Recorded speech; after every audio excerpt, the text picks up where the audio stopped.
Bienvenue dans le podcast Ayurveda de Mathilde et Julie, le podcast qui rend vivant. Nous te partageons ici des clés pour trouver ton équilibre, ta clarté, ta vitalité au travers de sujets inspirés et inspirants. Nous donnons la parole aux personnes qui, comme nous, servent, explorent et expérimentent le vivant. Si toi aussi, tu désires cultiver ce oui à la vie, alors bienvenue et bonne écoute. Bonjour à tous et bienvenue dans ce nouvel épisode du podcast Ayurveda par Mathilde et Julie. Nous avons la joie et l'honneur aujourd'hui d'accueillir le charmant Luc Modonnet, qui est praticien en Ayurveda et qui est aussi mon camarade du mentorat Ayurveda Data auprès du Vaidya Narendra Das. Nous avons invité Luc aujourd'hui dans cet épisode pour parler de l'Ayurveda et de la femme. Donc merci Luc d'être parmi nous aujourd'hui. Bonjour Julie, bonjour Mathilde, très heureux d'être avec vous et merci pour l'invitation. Avec plaisir Luc. Merci d'avoir répondu. Alors, on va commencer cet épisode par une première question qui est: quelle est la vision de la femme selon l'Ayurveda ? Alors la vision de la femme selon l'Ayurveda, pour l'introduire, il faut repartir aussi un petit peu de la perspective de l'Ayurveda qui définit et observe le vivant par le prisme des 5 éléments. Donc, toujours quand on définit la vision de l'Ayurveda sur quelque chose, que ce soit un aliment, une personne, une saison, un contexte, on parle toujours effectivement des 5 éléments et on va le relier à des qualités. Évidemment, on sait qu'en Ayurveda, la femme est vue comme, à l'image de l'homme, quelqu'un d'unique, puisqu'on est tous constitués dans une différente proportion d'éléments de manière unique. Par contre, l'Ayurveda a posé le fait qu'il y avait des tendances qu'on observait chez la femme et des tendances qu'on observait chez l'homme. Et ces tendances, notamment chez la femme en Ayurveda, on rapproche la femme d'une tendance qui est celle de l'élément terre et de l'élément eau. Et donc la femme est vue selon l'Ayurveda comme étant de nature kleda. Kleda signifie onctueux, humide, et fait référence notamment à une des qualités du dosha qu'on appelle kapha, et en fait nous ramène aussi au lien que l'Ayurveda fait dans sa considération du vivant, qui considère les vérités, les réalités de ce monde comme se découpant dans différents prismes. Et une des premières réalités en Ayurveda, c'est la réalité de la danse entre la lune et le soleil, qui sont les deux polarités en fait, chaud-froid, qui régissent la vie. Et dans cette polarité, on voit aussi effectivement à l'échelle du monde intérieur, du microcosme, cette polarité féminine et masculine. Et donc, ce qui va différencier la femme de l'homme, pour définir un petit peu la femme en Ayurveda, eh bien, c'est ce côté lunaire. Et donc, l'Ayurveda définit la femme comme un individu ayant plus d'affinité que l'homme avec la lune, qui est de nature cyclique et qui dispose donc des qualités de l'élémentaire et de l'élément eau, donc qui sont des qualités de construction, d'humidité, d'onctuosité. Et ça, on le vérifie par plusieurs mécanismes, et notamment le mécanisme de donner la vie. Et ce processus, il est permis notamment par la création de matière d'un point de vue physique, par le ventre qui gonfle, par l'espace du bassin aussi qui est modulé d'une manière très particulière chez la femme, de nature à être plus large. Et effectivement, morphologiquement, les femmes ont des hanches et un bassin plus large que les hommes. Alors après, c'est pas toujours vrai, mais d'un point de vue, si on devait donner une tendance générale, par cette proportion justement à abriter la vie pour pouvoir la donner et derrière la nourrir. L'archétype aussi de la mère, notamment dans les traditions indiennes, c'est cette tendance et cette capacité de nourrir. Et la femme a cette capacité de générer notamment un liquide qui est froid, qui est onctueux, qui est humide, qu'on appelle stanya en sanskrit, qui est un upadhatu, donc un sous-tissu de rasa dhatu, qui est lui-même le véhicule de kapha dosha. Donc rasa qui fait référence à toutes les liquides du corps, liquides extracellulaires, intracellulaires, et donc stanya qui est le lait maternel et qui est la représentation de cette polarité féminine. Et d'ailleurs, cette considération est reprise dans les courants yogiques, et on connaît notamment Ida et Pingala, notamment sur le canal solaire et le canal lunaire, canal droite, canal gauche, Et Ida veut dire celle qui distribue le lait, notamment. Et Pingala, on peut le traduire par la rousse. Donc, toute cette notion de chaud, de froid, de lune, de soleil, de femme et homme, elle est en fait présente dans toutes les approches tantriques, et en tout cas les approches qui voient la vie de manière dynamique. Donc, voilà comment l'Ayurveda, de manière introductive, considère spécifiquement la femme. Super. Ouais, merci beaucoup, Luc. Quand tu parles, je trouve ça très intéressant de pouvoir comprendre aussi quand tu parles de ce fameux cléda, de cette, en tout cas des qualités qui émanent, des femmes.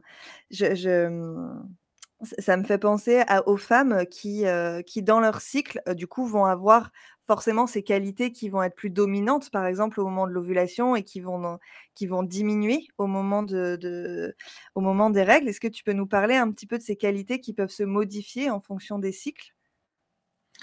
Tout à fait, oui, effectivement. Une particularité de la femme aussi, c'est une tendance à être plus sujette à ce qu'on appelle au vikruti. Donc la vikruti, c'est les facteurs qui déséquilibrent la prakriti. Donc c'est des facteurs où naturellement il y a des périodes d'aggravation dans les doshas. Et à l'inverse de l'homme, la femme va subir plusieurs vikruti pendant son cycle menstruel. Et donc la première phase du cycle menstruel, donc quand je parle de première phase, je parle de vraiment après les règles, donc ce qu'on appelle la phase folliculaire, donc qui est la phase dans laquelle on a les follicules qui grandissent pour derrière donner lieu à une ovulation. Donc cette phase est une phase de construction. C'est une phase dans laquelle la femme, notamment une hormone, d'ailleurs c'est repris dans la science moderne, on parle de par exemple un pic de FSH, le follicule stimulating hormone, donc dans cette notion de croissance, qui est une phase qui est liée à Kapha dosha. Donc c'est une phase où naturellement la femme va être dans sa nature Kleda. Et qui, quand elle est en équilibre, il n'y a pas nécessairement de kapha en aggravation, d'accord? Parce que kapha, avant d'être un déséquilibre, ce qu'on appelle kapha vriddhi, il a une constitution, c'est kapha prakriti. Et donc, dans sa nature kapha, les textes définissent la femme. Alors, ce qui est dit dans les textes, c'est que la femme, elle est onctueuse, fraîche, disposée à l'acte et ouverte comme un lotus. Parce qu'effectivement, il y a cette question aussi c'est le moment propice, typiquement, pour se reproduire et pour pouvoir accueillir la vie. Donc, c'est aussi prédisposé au niveau hormonal chez la femme. Et effectivement, il y a cette ouverture à l'image d'une fleur.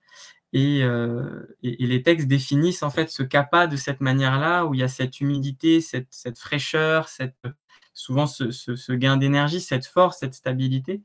Et on considère la première phase du cycle, en tout cas de cette manière-là, en Ayurveda. Ensuite, on a la phase donc, lutéale, qui est la phase après l'ovulation, donc une fois que l'ovule a été libéré, qui est une phase dans laquelle, en revanche, c'est une phase d'aggravation de Pitta dosha, notamment une phase dans laquelle il y a la progestérone, qui est liée justement à toute la gestion de la thermorégulation dans le corps, qui est une phase en fait où ça chauffe, puisqu'on est dans une phase où on commence à collecter le sang au niveau de l'endomètre pour potentiellement nourrir bien le fœtus qui va y résider. Donc c'est une phase dans laquelle on accumule du sang. Et on sait que là, on est dans une autre dynamique. Quand on est dans le sang, quand on est dans Rakta Dhatu, on est dans une dynamique qui est chaude. Donc c'est une période dans laquelle la femme va avoir tendance à avoir beaucoup plus de chaleur qui va s'intensifier notamment avant les menstruations. Donc là, elle va être en vikruti de type Pitta, qui, encore une fois, n'est pas nécessairement un Pitta vriddhi où on va nécessairement avoir des déséquilibres de type Pitta. Simplement, Pitta va être plus fort, et notamment surtout avant les cycles, puisqu'ensuite la période des menstruations, typiquement, est une période d'aggravation de Pitta et de Vata, puisque Vata va s'aggraver dans sa forme Apana, donc dans sa forme évacuatrice du milieu intérieur vers le milieu extérieur pour libérer le sang accumulé. Et donc, typiquement, après, il y a différents signes qu'on pourra voir au long de cette conférence qui manifestent ça, mais un des signes, par exemple, c'est au niveau de certaines émotions, au niveau de l'appétit, au niveau de la qualité aussi du transit, où on peut noter effectivement, du coup, ces changements. Mais ce qui est intéressant, en tout cas, c'est de voir qu'aussi l'Ayurveda définit la femme comme plus sujette à des vikruti, donc à des déséquilibres au niveau élémentaire, qu'un homme qui, lui, va simplement avoir une production de testostérone et ne va pas avoir tous ces déséquilibres, il ne va pas passer par des phases aussi intenses d'aggravation de kapha, de pitta, etc., au cours d'un même mois, au cours d'un même cycle lunaire. C'est très important ce que tu viens de dire parce que on est beaucoup de femmes et je pense que chaque femme, avant qu'elle fasse la démarche peut-être de rencontrer sa nature cyclique, est en conflit avec cette notion de cycle, avec cette notion de variation, avec cette notion d'instabilité, avec ses pics émotionnels, ses variations d'humeur. Et je crois, pour mon cas et pour beaucoup de femmes que j'ai pu entendre, accompagner et qui sont autour de moi, le nombre de fois où j'ai entendu « Ah, si j'avais plus mes règles, ce serait tellement plus simple, ce serait tellement plus facile. » Alors que cette nature cyclique, elle est celle justement, comme tu viens de le dire, qui permet de donner la vie et qui nous relie profondément aussi à ce qu'est l'essence de la vie, c'est-à-dire le cycle et les variations. Et ce que je trouve très beau de mettre en lumière aussi dans cette notion de cycle, c'est que grâce à cette cyclicité, il y a un renouvellement qui se fait quasiment 2 fois par mois au travers et de l'ovulation et aussi de la période des lunes et des règles, et que c'est une grande opportunité. Alors oui, c'est sûr que la femme est plus sujette à vivre des vikritis et donc des déséquilibres potentiellement. Néanmoins, c'est aussi une réelle opportunité pour nous de pouvoir se renouveler, et ce qui aussi a clairement une influence sur la longévité. Quand on dit que les femmes vivent plus longtemps que les hommes, ça vient aussi de cette notion de cycle. Oui, puis je trouve ça très... Ah, vas-y, excuse-moi, Luc. Et juste pour rebondir, effectivement, pour même moi en tant qu'homme, en ayant compris ce qu'étaient les cycles, alors effectivement c'est facile de le dire de mon côté parce que j'en ai pas, mais je vois les cycles comme vraiment quelque chose de précieux, parce que premièrement c'est un émonctoire supplémentaire effectivement qui permet tous les 28 jours d'avoir un nettoyage physique et émotionnel de toutes les mémoires qui sont accumulées dans le sang, notamment ce qu'on appelle ama.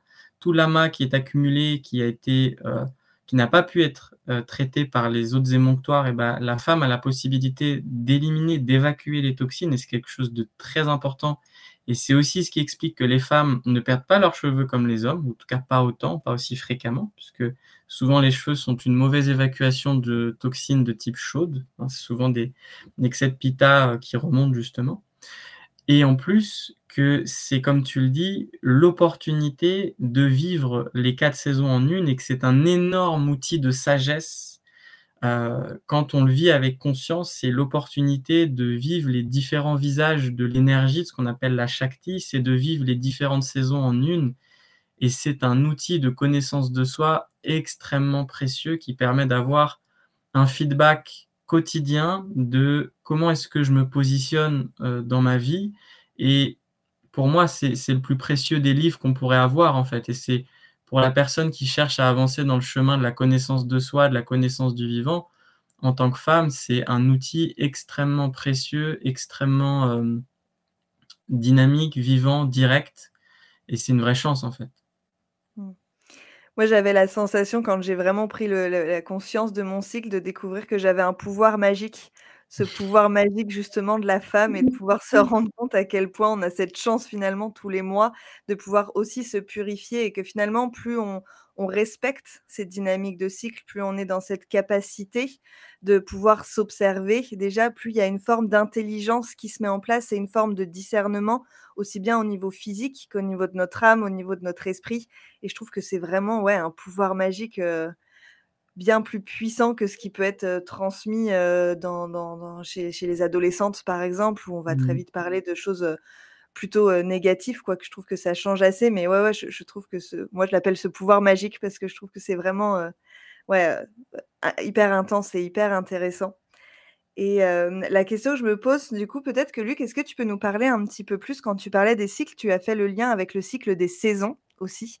Et je trouve que si tu peux nous en parler un petit peu plus, je trouve ça tellement passionnant que voilà, je pense que les auditeurs seraient intéressés d'en savoir plus.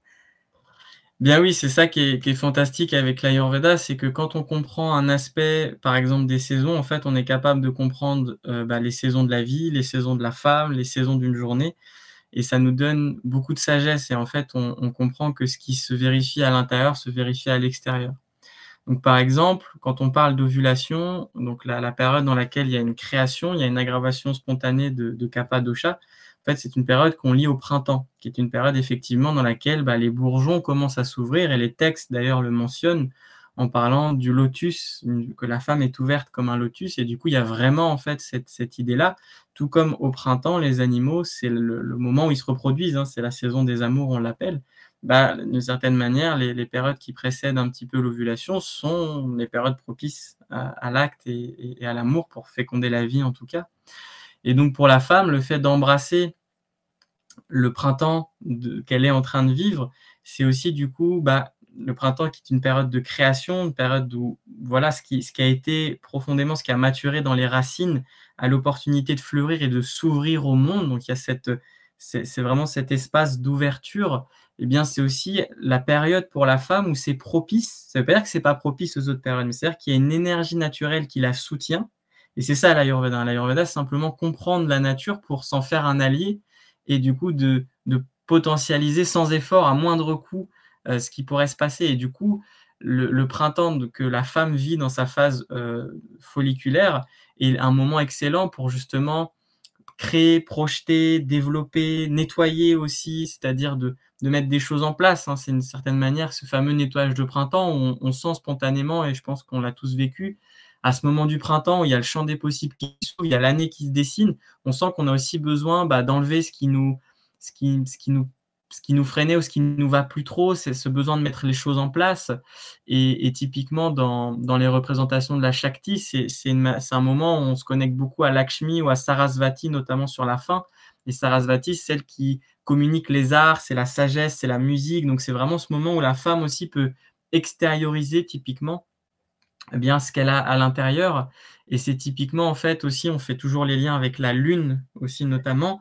Et donc, c'est ce moment où on arrive vers la pleine lune. Hein, si on prend le lien avec la lune, la phase d'ovulation, c'est le moment où la lune, elle est pleine. Eh bien, la pleine lune, c'est quoi? C'est quand on réfléchit la lumière du soleil. Donc, c'est aussi quand la femme, elle met en lumière, elle est en une forme d'extraversion, de réfléchissement vers l'extérieur. Donc, c'est vraiment se connecter à cette phase, c'est vraiment se connecter à cette période-là, et c'est d'avoir ces énergies-là. Et en fait, au-delà de simplement corréler chaque saison, ce que je trouve important de dire, c'est qu'il y a pour moi une vraie nécessité à embrasser la notion de cycle et de changement, puisque le fait de souffrir de ces changements et le fait de vouloir vivre selon une contrainte, c'est-à-dire que pour nous, en Ayurveda, la première source de maladie, c'est de ne pas embrasser les cycles de la nature, d'être en disharmonie avec ça. Pourquoi? Parce que ce qui nous empêche d'être en harmonie, c'est qu'on a des désirs, c'est qu'on a une aversion ou une avidité vers quelque chose. Et qu'en fait, pourquoi est-ce qu'on souffre des cycles? C'est parce que simplement, la nature, elle ne va pas à la vitesse à laquelle on voudrait aller. Et aujourd'hui, on est dans une société qui est linéaire, qui est très solaire, donc on doit être productif de la même manière tout le temps. En gros, c'est un peu ça la tendance générale. Et du coup, effectivement, dans ce modèle-là, le cycle est un problème. Mais dans le modèle de l'Ayurveda, le cycle est l'opportunité d'embrasser la nature et ce qu'elle nous demande à chaque instant. Et du coup, d'embrasser cette nature cyclique qui est à l'encontre d'une dynamique productive, mais qui est de comprendre qu'en fait, pour qu'une fleur, elle puisse éclore, elle a besoin d'un hiver, elle a besoin d'une période où elle ne fait rien, elle a besoin de se régénérer pour pouvoir ensuite être dans le printemps. Et de mon côté, des pathologies que j'observe aujourd'hui en consultation, pour moi, toutes les pathologies, leur étiologie réside dans la gestion du temps, et qui est qu'on veut vivre intensément à toute allure tout le temps. Et le cycle est l'invitation à la femme à se reconnecter à son propre cycle et à prendre un pas de recul dans « ok, j'aimerais être productif 100% du temps et faire ci », mais en fait, c'est pas possible, même pour un homme d'ailleurs. Mais du coup, le cycle est encore un feedback encore plus fort d'une invitation à embrasser la préciosité des moments de repos, la préciosité du temps, des cycles, des saisons. Et c'est ça, quand on parle des saisons, au lieu de comprendre printemps, été, automne, hiver, c'est en fait de comprendre qu'il y a aussi, on ne peut pas vivre en hiver comme on vit en été. On ne peut pas dormir autant, on ne peut pas manger autant, le feu digestif n'a pas les mêmes qualités, et que notre santé et notre harmonie, notre bien-être dépendent de notre capacité à embrasser les cycles et à suivre ce que la nature nous invite à faire. Et ça demande effectivement de se regarder et d'accepter qu'on ne puisse pas répondre à tous nos désirs. Et là, on est dans l'Ayurveda. Complètement. Et c'est une sacrée aventure, une aventure sacrée qui demande quelque part parfois du courage, de l'engagement, qui demande de la résilience aussi, puisque effectivement, nous, aujourd'hui, les femmes, nous sommes confrontées à cette demande de linéarité dans la production et la productivité de la société, ce qui nous met, encore une fois, en fait, en conflit avec les différents visages qui nous composent et qui nous animent tout au long de ce cycle. Et puis, il y a aussi dans cette notion de cycle, la notion de fertilité. Et moi, je me suis rendu compte au travers de toute cette approche de l'Ayurveda, de toute cette rencontre avec les différentes phases du cycle, les différents visages que l'on rencontre au travers de ces différentes phases, qu'il y a aussi différentes manières d'être fertile et d'être féconde, et que c'est une énergie très puissante qui nous fait aussi peur parfois, puisqu'on ne la connaît pas, on ne la rencontre pas, on ne nous apprend pas en fait à la rencontrer.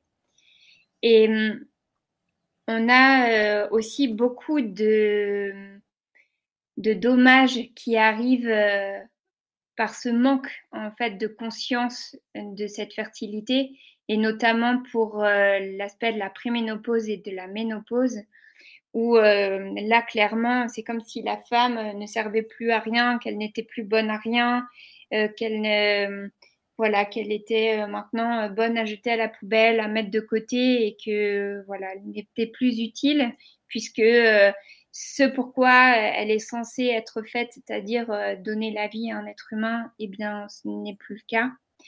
Et lorsque j'ai commencé à plonger vraiment le nez dans toute cette approche du cycle, j'y ai vraiment vu cette possibilité de regarder que cette notion de fertilité qui s'anime, qui s'orchestre, qui se vit au travers des différentes phases est valable toute notre vie, qu'on ait des règles ou qu'on n'en ait pas, et que cette fertilité, elle continue de vivre, qu'on ait des règles ou qu'on n'en ait pas, et que dès lors qu'on plonge dans cet outil comme un biais pour pouvoir se rencontrer, pour pouvoir mieux se connaître, il y a aussi la possibilité de reconnaître que toute notre vie, ces cycles seront présents, que ce pouvoir magique sera toujours présent, qu'on aura la possibilité d'être féconde et de se féconder autrement pour donner vie à d'autres choses qui seront aussi en lien avec la cyclicité des phases de vie, et de pouvoir rester finalement dans cet agencement de la circulation d'énergie, des changements, des évolutions que l'on traverse et qui nous animent au fur et à mesure du temps. Tout à fait. Et j'aimerais rebondir parce que c'est une thématique dont j'ai beaucoup de questions et j'accompagne beaucoup de femmes aussi, qui est cette thématique de la ménopause, pour la définir un petit peu. En fait, en Ayurveda, on explique donc qu'il y a 3 phases dans notre vie, qu'il y a la phase en gros de l'enfance, qui est une phase où on se densifie, on est grossier, un bébé est très grossier, on est en phase kapha, puisqu'en fait on est normalement une âme qui vient du grand tout, donc on se caractérise, on passe du paraatma au jivatma, donc il y a une force de densité qui doit arriver. Ensuite, il y a la phase où on se caractérise, donc on essaie de trouver notre identité, qui est la phase pitta durant toute la vie d'adulte.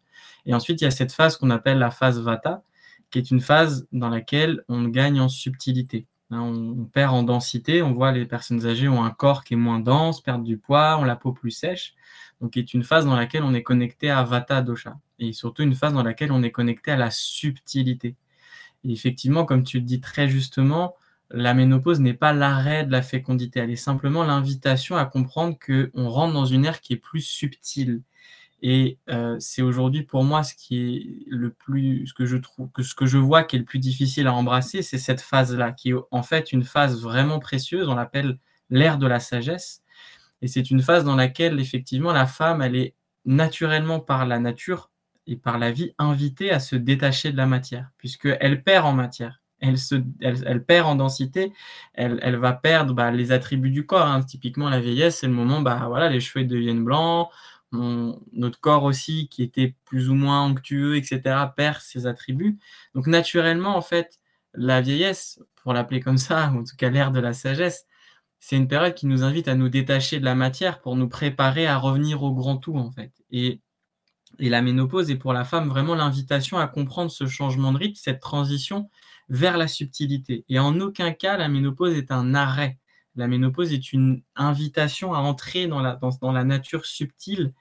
Et effectivement, ces phases cycliques, elles sont tout le temps présentes. Elles sont tout le temps présentes. Et même moi, en tant qu'homme, je peux me connecter à ma cyclicité, je peux me connecter à la notion de cycle en me connectant à la lune, je peux me connecter à ma fertilité aussi, puisque j'ai aussi une dynamique qui est lunaire, j'ai aussi ça. Donc, c'est quelque chose qui ne se perd jamais. Par contre, effectivement, le fait de... En fait, ce qui pose problème aujourd'hui, c'est qu'on voudrait, encore une fois, l'ère de la ménopause, qui est plus l'ère où on est dans l'automne, on perd ses feuilles, et puis on entre dans l'hiver. Encore une fois, on voudrait vivre en hiver comme quand on était en été, on voudrait être aussi productif, on voudrait être aussi la même apparence, etc. Et là, effectivement, ça n'est pas possible. Et on dit en Ayurveda que la qualité de la période de transition, donc de la préménopause de la femme, est le reflet de l'hygiène de vie qu'elle a eue en tant que femme. Et typiquement, une femme qui n'a pas écouté sa cyclicité, qui n'a pas pu se décharger correctement de la chaleur résiduelle par le phénomène des cycles, et typiquement la femme qui va être plus candidate, et notamment aux bouffées de chaleur, qui sont la manifestation d'un corps qui a besoin d'éliminer, de véhiculer de la chaleur, d'un point de vue physique, mais aussi d'un point de vue émotionnel. Donc, d'une certaine manière, c'est un petit peu la période où le corps nous renvoie ce qu'on n'a pas encore pu, ou ce qui est résiduel en nous à nous alléger. Donc, c'est une super invitation, c'est de nous dire, OK, il y a peut-être encore des points où je peux mettre mon focus.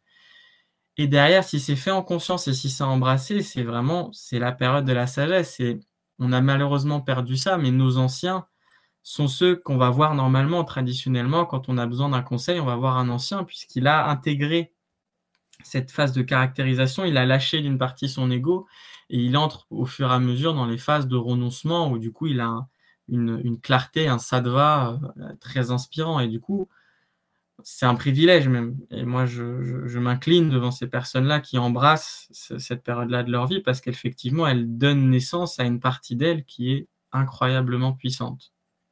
Oui, tout à fait. Merci beaucoup, Luc.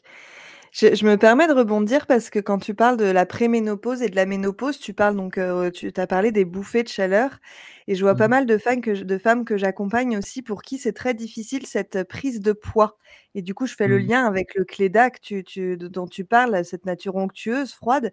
Qu'est-ce qui fait que pas mal de femmes, en tout cas, vont commencer à prendre du poids dans cette, période-là? C'est tout ce qui va jouer en fait. Alors l'allopathie peut l'expliquer aussi, puis je vais parler un peu en termes allopathiques pour que les gens puissent comprendre aussi.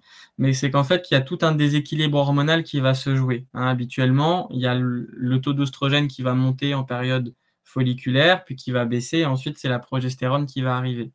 Et souvent, en fait, ce taux va venir, ces sécrétions hormonales vont venir se déséquilibrer, et du coup, certaines femmes peuvent tomber en hyper-œstrogénie, c'est-à-dire une tendance à sécréter trop d'œstrogène trop longtemps, et même souvent, par exemple, en phase lutéale. Typiquement, j'ai des femmes qui m'expliquent que je comprends pas, après mon ovulation, mes seins ils gonflent, je dors très longtemps, je suis lourde, j'ai le nez qui coule, je suis vite barbouillée, etc. C'est le signe qu'effectivement, là, le corps a perdu sa nature cyclique et que du coup, au niveau hormonal, il y a un gros déséquilibre qui se fait. Ça peut aussi être lié du coup au fait que le corps, qui habituellement par les cycles menstruels se déchargeait de ama, donc de la toxémie, donc il se nettoyait quotidiennement, là comme les règles deviennent de plus en plus irrégulières, voire presque absentes à la fin, ça fait que le corps, il n'a plus cette voie d'évacuation qu'il avait jusqu'à maintenant. Donc derrière, c'est une surcharge toxémique en fait. Et que derrière, si la femme, elle n'avait pas une super hygiène de vie, mais que le corps avait cette intelligence de se nettoyer, ça allait. Mais comme là, il perd un petit peu, il est en train de se rééquilibrer, de se restructurer, derrière, ça coûte plus de vitalité en tout cas, et ça peut se manifester notamment par de la prise de poids. Deuxième raison aussi, c'est que du coup, le feu digestif va être challengé puisqu'il a une surcharge toxémique et que du coup, Agni, en général, peut rentrer en faiblesse, en état de Manda Agni ou au moins Vishama, c'est-à-dire qu'il va se déséquilibrer. Puisqu'on est dans une période qui va déséquilibrer Vata Dosha, puisque les sécrétions qui étaient d'habitude assez régulières, là, vont complètement changer. Apana va se vicier, puisque l'évacuation ne va plus se faire spontanément. Et du coup, il y a tout un rééquilibrage des vayus qui doit se faire, qui se fait plus ou moins facilement. Et les vayus, par exemple, si apana il est déréglé, il va dérégler prana, donc notre rapport aussi à l'alimentation. Et derrière, ce qui fait le lien entre apana et prana, c'est samana. Et samana, c'est celui qui, avec Vyana, va coordonner et soutenir Agni. Donc derrière, tout ce micmac dans les vayus va stresser Agni et donc peut donner lieu notamment à une prise de poids. Donc, c'est tous ces facteurs-là qui peuvent donner lieu à ça pour la femme qui va effectivement avoir une tendance à prendre du poids.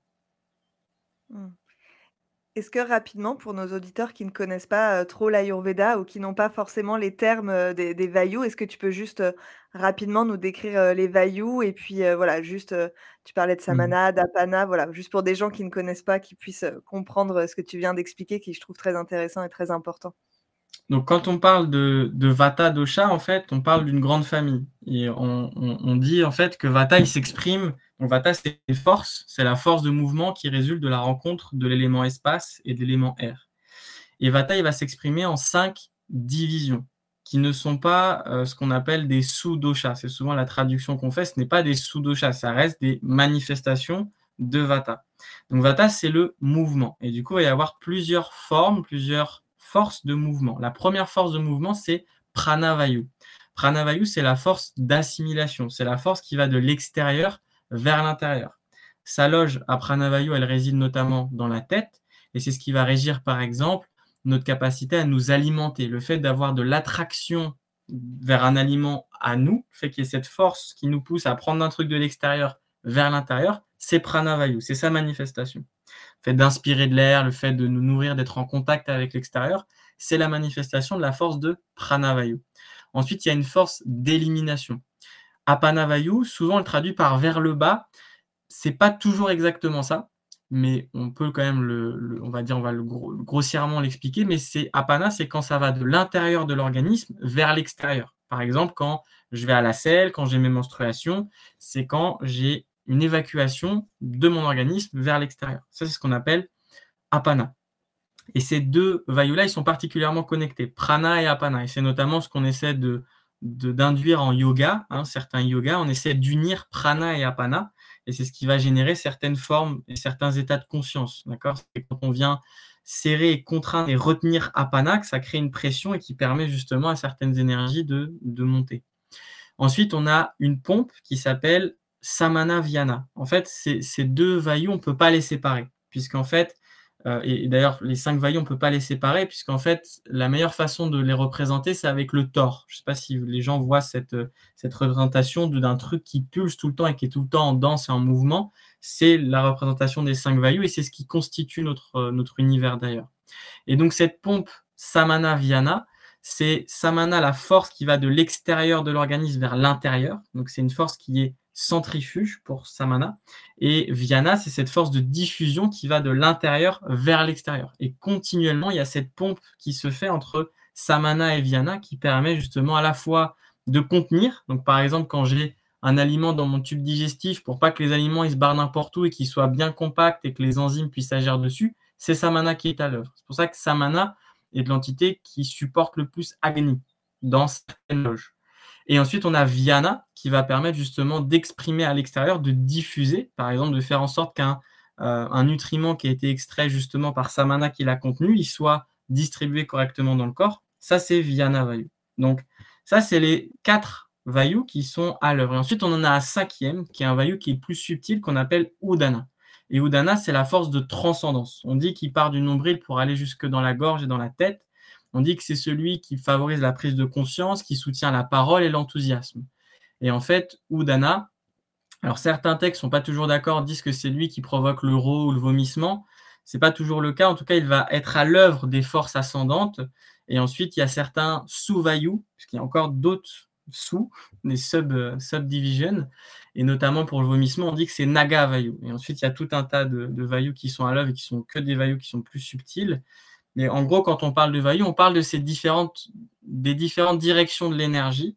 Et il y a une importance pour le corps à garder une harmonie entre ces vayus, puisque il faut qu'il y ait un équilibre entre prana et apana. L'équilibre entre ce qu'on ingère et ce qu'on évacue, il est notamment régi par samana et vyana. Et ces vayus doivent être à l'équilibre. Et quand il y a un vayu qui est déséquilibré, en général, les autres le sont. Par exemple, quand on a une grosse diarrhée, donc une grosse poussée d'apana, ça va venir tirer sur prana. Et donc, en général, après une grosse diarrhée, on n'a pas très faim. Parce que justement, prana a été aspiré par apana et du coup, ça affaiblit samana, donc le feu digestif est plus faible.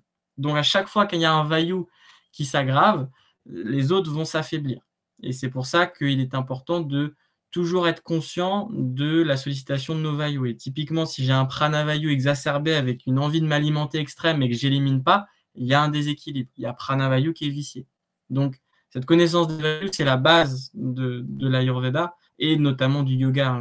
Les postures, les asanas, le pranayama visent justement à rétablir cet équilibre au niveau du système des vayus. Et une dernière chose que j'ajoute qui est très importante, c'est que dans toutes les recommandations de l'Ayurveda, une des plus importantes, on dit toujours de jamais retenir ces végas. Les végas, c'est l'envie de péter, de rôter, d'uriner, de bâiller, tout ça, puisque les végas sont le moyen que le corps a pour maintenir l'équilibre des vayus entre eux. Et pour énormément de maladies, et notamment les déséquilibres du cycle menstruel et les déséquilibres de la ménopause, ça prend en général tout le temps racine dans des personnes qui se sont retenues pendant toute leur vie. Typiquement, des infirmières, ça j'en ai beaucoup. Et vous voyez d'ailleurs les femmes, si vous retenez trop d'uriner, direct, infection, etc. Et donc les végas, donc le fait de rôter, de péter, tout ça, qui sont des choses qui peuvent paraître anodins, voire même dégoûtantes pour certains, sont le moyen que notre corps a pour maintenir cet équilibre si important entre les vayus. Donc avant de prendre des plantes et de faire je ne sais pas quoi, péter, rôter, uriner, bâiller, pour permettre aux 5 vayus d'être à l'œuvre. J'adore, c'est simple, rapide et efficace, tout ce que j'adore. Merci Luc. Alors j'ai envie d'aller un tout petit peu plus loin. Donc maintenant que tu as expliqué ces 5 vayus et finalement leur fonction et ce qu'ils orchestrent dans le corps, la question qui pourrait naître de ça, c'est ok, bah, c'est bien beau tout ça, mais comment est-ce que on prend soin de ces 5 vayus au quotidien? Donc là, je vais faire un pont justement avec notre sujet et notamment cette notion de cycle, puisque à chaque saison, la dynamique de ces 5 vayus est propre à la saison, est propre aux qualités qui la composent et à la dynamique de ce qui se passe dans la nature.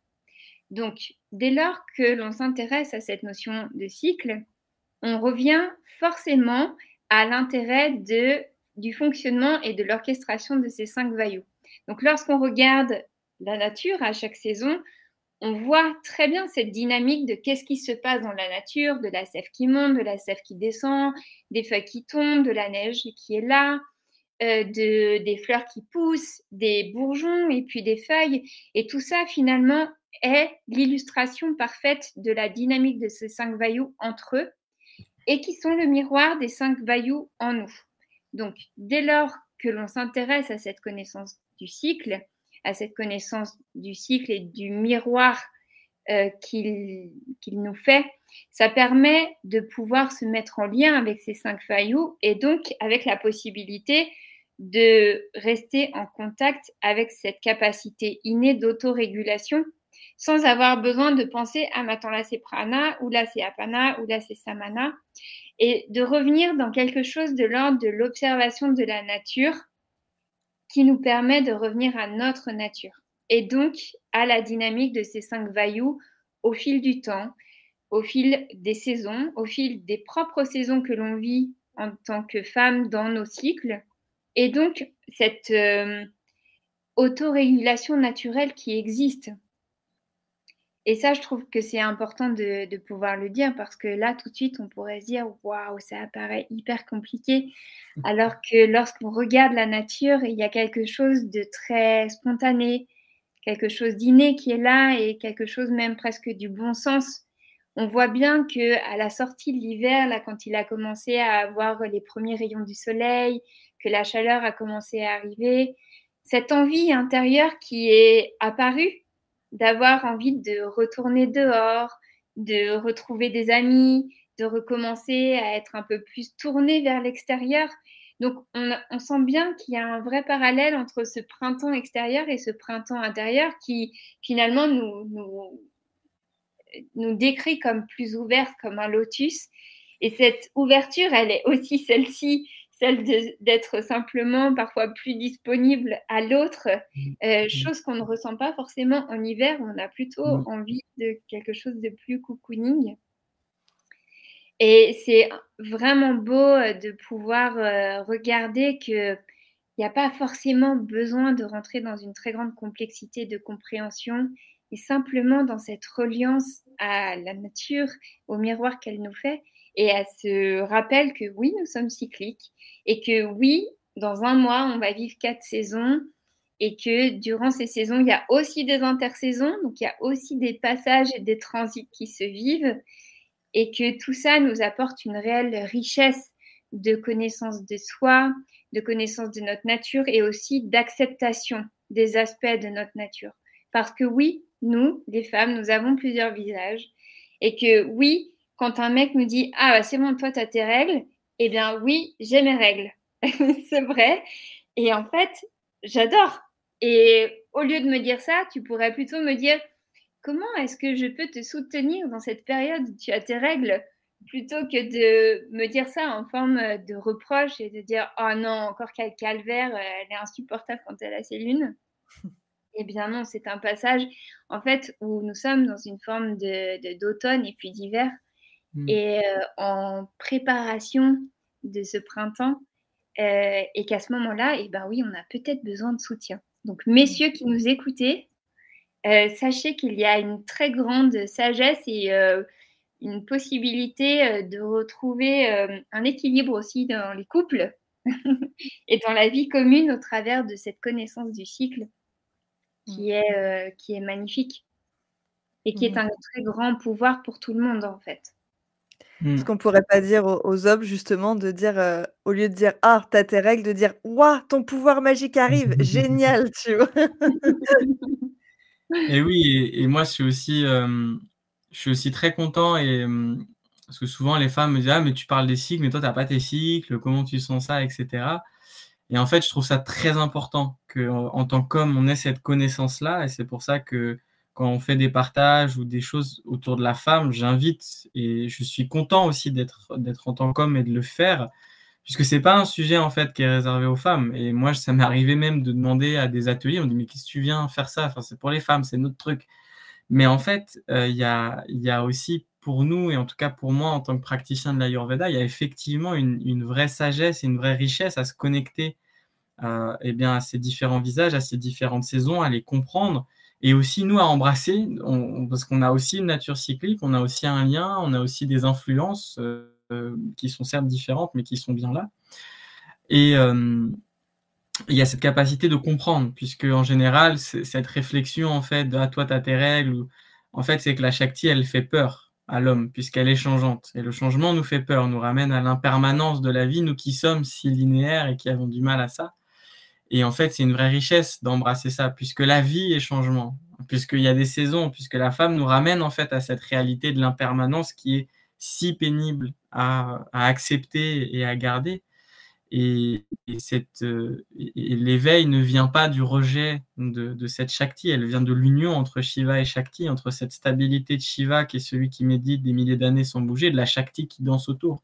Et quand les deux se retrouvent, derrière, il y a une belle harmonie. Et en tant qu'homme, d'embrasser ce côté féminin, ce côté cyclique est aussi une énorme opportunité de comprendre déjà dans un couple aussi sa partenaire, et même dans sa vie sexuelle, dans les conflits qu'on a, etc. C'est une vraie richesse de ce que j'ai pu voir autour de moi et de ce que j'ai pu expérimenter aussi.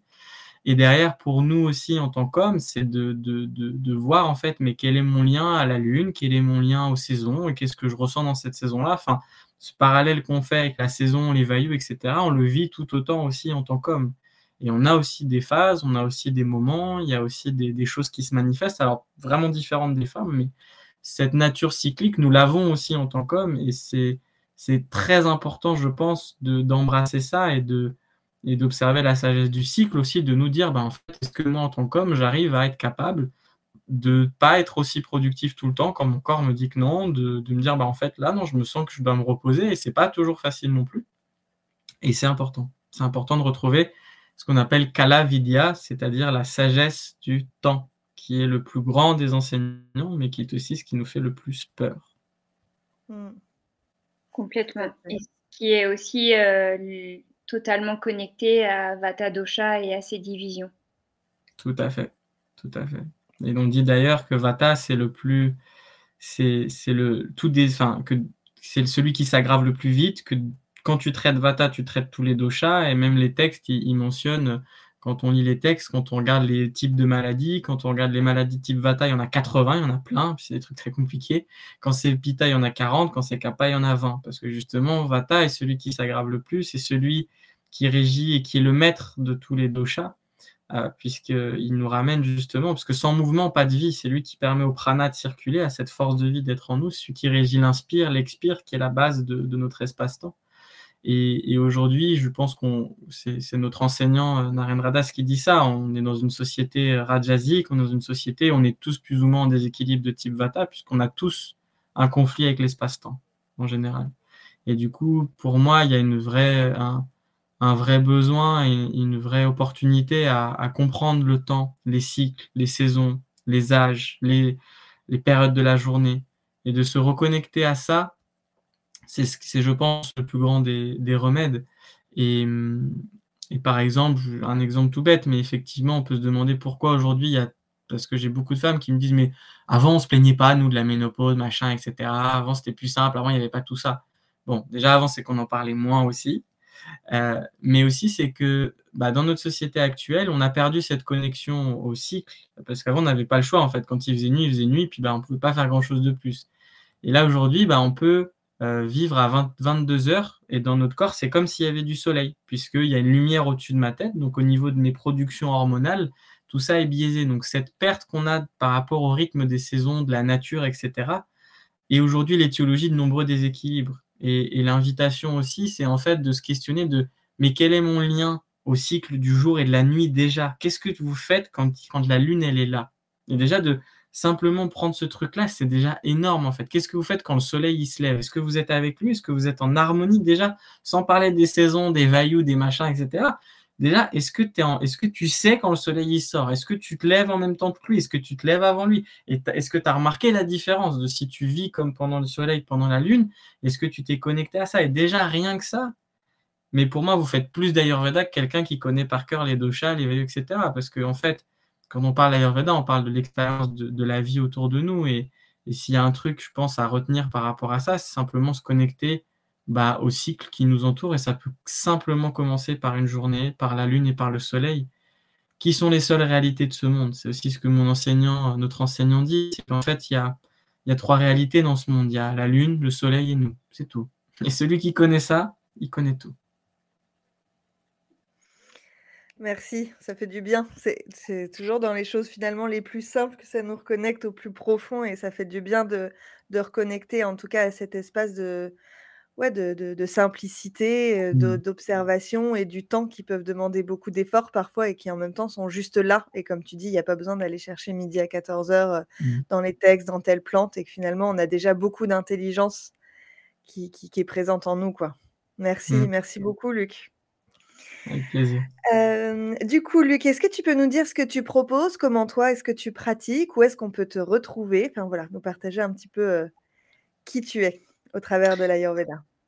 Donc oui, moi je pratique l'Ayurveda et je donne des consultations. Donc selon comment on me l'a enseigné. Donc moi je fais partie aussi de la lignée du Lada Vidya et je consulte avec la prise de pouls, la lecture des urines, la lecture de la langue et dans cette idée aussi plutôt que simplement s'intéresser à des symptômes, d'inviter la personne à se comprendre et à retrouver de l'harmonie avec la nature.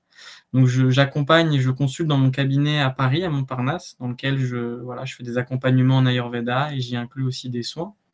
Je propose aussi une formation qui s'appelle Ayurveda Initiation avec Fateh Singh, qui vient aussi sur la partie du yoga pour vraiment venir pratiquer l'Ayurveda avec des exercices précis. Donc c'est une formation sur 1 an qui se passe en ligne et en présentiel aussi.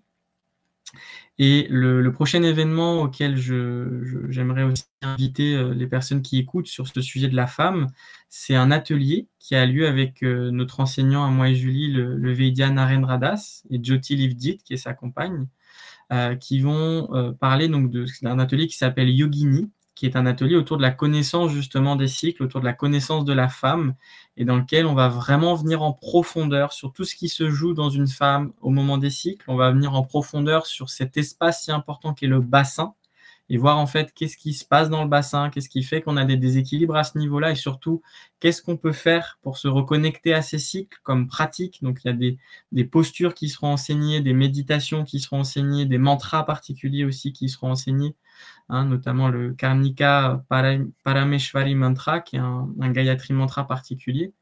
Donc c'est vraiment une opportunité, et puis c'est l'opportunité d'être au contact du Vedya Narendra Das, qui est un des seuls Védias, dans ma connaissance, qui a développé cette qualité de présence qui, pour moi, dépasse simplement la connaissance.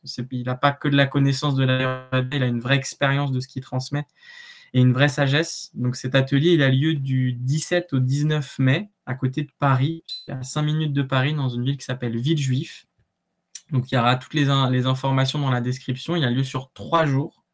Et c'est vraiment une invitation, un atelier porté, et qui est ouvert aux hommes évidemment, mais qui est porté sur la connaissance des cycles, des polarités, de la dynamique lune-soleil, femme-homme, des saisons, et dans laquelle on va vraiment plonger en fait dans les différents visages de la Shakti, dans l'essence de l'Ayurveda, et dans lesquels on va avoir accès à des choses uniques, puisque c'est par exemple des parties de textes, des textes classiques de l'Ayurveda qui sont traduits par le Vedya Narendra Das, donc par exemple des traductions qui sont assez uniques, puisque c'est pas juste la traduction scolaire qu'on peut trouver, mais la traduction de ce que lui a ressenti dans son expérience. Donc c'est assez unique, et pour les personnes qui connectent avec ça et qui ont besoin de se reconnecter, ou qui simplement s'intéressent à l'Ayurveda, ou pour les femmes et les hommes qui ont envie d'être enseignés par le vivant, c'est vraiment l'opportunité d'avoir des outils concrets, de savoir qu'est-ce que vous pouvez faire concrètement, qu'on puisse prendre le temps de vous l'expliquer. Et donc je vous invite à nous rejoindre à cet atelier-là, et puis je serai heureux de vous y rencontrer. Super, oui, comme tu disais, on mettra toutes les informations dans la description en dessous du podcast. Et Merci. moi, j'aimerais rajouter quelque chose, pardon. J'ai déjà eu la chance d'assister à ce stage il y a quelques années, la première fois qu'il l'a fait. Et je vous recommande vraiment, les femmes et les hommes qui se sentent appelés par ce sujet, à y assister. J'ai eu la chance dans ma vie, il y a plusieurs années, de m'intéresser à la symptothermie. Et j'ai pu coupler en fait toute cette approche de la symptothermie avec toute cette approche de ce stage yogini, qui m'a amené évidemment de nouvelles dimensions et des nouvelles lectures dans cette approche du cycle, et qui clairement aujourd'hui m'aide au quotidien dans ce lien au temps, et dans ce lien à qui je suis, aux différents visages qui m'habitent et qui m'animent en fonction de où est-ce que j'en suis dans mon cycle, et qui m'amène aussi beaucoup d'acceptation, d'amour et de respect de ma nature. Et donc, si vraiment vous êtes appelés, je vous invite à venir. Et nous, on y sera en plus. C'est ça. On a la chance de pouvoir tous se retrouver à ce moment-là. Merci beaucoup. Alors avant de clôturer ce podcast, Luc, on a toujours une petite question avec Julie qu'on adore poser, et du coup on voulait, évidemment on va te la poser. La question c'est: est-ce que tu peux nous partager ta plus grande difficulté qui est en lien avec l'Ayurveda?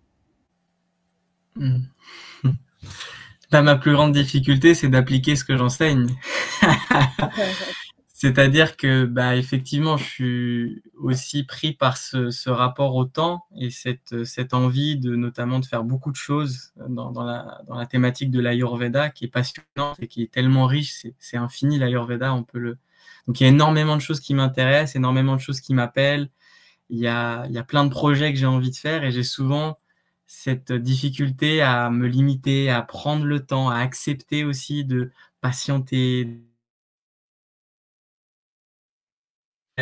Et Et quotidiennement, je dirais pas que c'est une difficulté, je dirais que c'est un effort et que c'est une attention permanente de ne pas me laisser prendre par l'effet du temps, prendre par ce côté en moi très rajasique aussi, qui a envie de faire plein de choses, qui est intéressé par plein de choses, qui est aussi exigeant, donc a envie de faire bien les choses, mais vite aussi parfois. Et du coup, c'est toujours ma plus grande difficulté, qui est pourtant quelque chose qui est simple, mais c'est de prendre le temps, faire confiance au temps et de toujours m'asseoir. Et c'est une phrase qu'il y avait sur le bureau de ma mère, dont je me souviens toujours et qui est magnifique.